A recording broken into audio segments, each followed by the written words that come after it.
দাদা, আপনি পশ্চিমবাংলায় বেশ অনেকগুলো হল খুলছেন, এই খবরটা চেষ্টা আমরা করছি, পেয়েছি। দেখা যাবে, সময় লাগবে।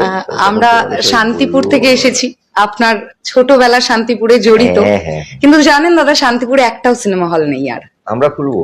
খুলবেন তো? হ্যাঁ, এসবিএফ কে বলবো খুলতে, না মামা বাড়ি খুলতেই হবে। কারণ শান্তিপুর আমার মানে ছোটবেলায়, এই যে সময়টা এখন কথা বলছি, হ্যাঁ, মানে দুর্গাপুজোর আগে ছোটবেলায় ওখানে চলে যেতাম। এই সময়টা স্মৃতি আমরা কিছু ওখানে, মনে পড়ে? হ্যাঁ শান্তিপুরে অলিগলি আমি চিনি। আমার দাদামশাই আশ্রম আছে, মৈত্রপাড়া আছে। আগে আশ্রমের উল্টো দিকে যে মৈত্রপাড়া, সেই বাড়িতে আদি পুজো হতো, আমি জানি না এখন হয় কিনা, যেটা সেই পুজোটাতে যেতাম। তারপর আস্তে আস্তে আমার দাদামশাই পুজো করা শুরু করলেন আশ্রমে।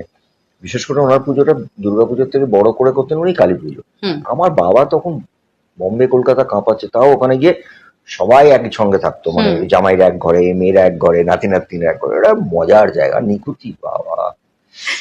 আমার মনে আছে দমদম থেকে বেরোতাম